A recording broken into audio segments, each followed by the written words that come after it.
ซึ่งในปี 2025 ที่ผ่านมานี้ด่านภาษีสากลนาพร้าวแขวงคำม่วนสามารถเก็บรายรับเข้างบประมาณแห่งรัฐได้ทั้งหมด 600,000 ตื้อกว่ากีบเพิ่มขึ้น 59.46 ส่วนห้อยคิดเป็นเงินลื่นแผนการปีแมน 230,000 ตื้อกว่ากีบท่านสุพัฒน์สุแสงไทยหัวหน้าคณะคุ้มครองด่านสากลนาพร้าวหัวหน้าด่านภาษีสากลนาพร้าวได้รายงานในการจัดตั้งปฏิบัติเวียกงานเก็บรายรับในปีผ่านมาว่าด่านภาษีสากลนาพร้าวได้รับตัวเลขมอบหมายจากกระทรวงการเงินก็คือกรมภาษีจำนวน398ตื้อกีบเทียบใส่ระยะเดียวกันปีผ่านมา305ตื้อกีบเพิ่มขึ้น30ส่วนห้อยหรือเท่ากับ93ตื้อกีบแต่ผ่านการจัดตั้งปฏิบัติเก็บรายรับหมดปี2025สามารถปฏิบัติได้ 634.65 ตื้อกีบเท่ากับ 159.46 ส่วนห้อยของแผนการปีเพิ่มขึ้น 59.46 ส่วนห้อยเทียบเป็นเงิน 236.65 ตื้อกีบถ้าเทียบใส่ระยะเดียวกันปีผ่านมา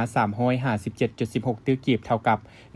177.69 ส่วนห้อยเพิ่มขึ้น 77 กว่าส่วนห้อยหรือเท่ากับ 277 กว่าตื้อกีบสินค้าหลักที่สามารถเฮ็ดให้การจัดเก็บรายรับได้ลื่นแผนประกอบมี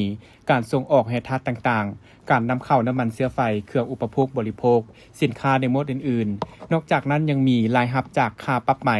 การขายเครื่องฮิปและค่าธรรมเนียมต่างๆเคียงคู่กันนี้ได้มีระบบทันสมัยอำนวยความสะดวกต่างๆแก่ผู้ประกอบการ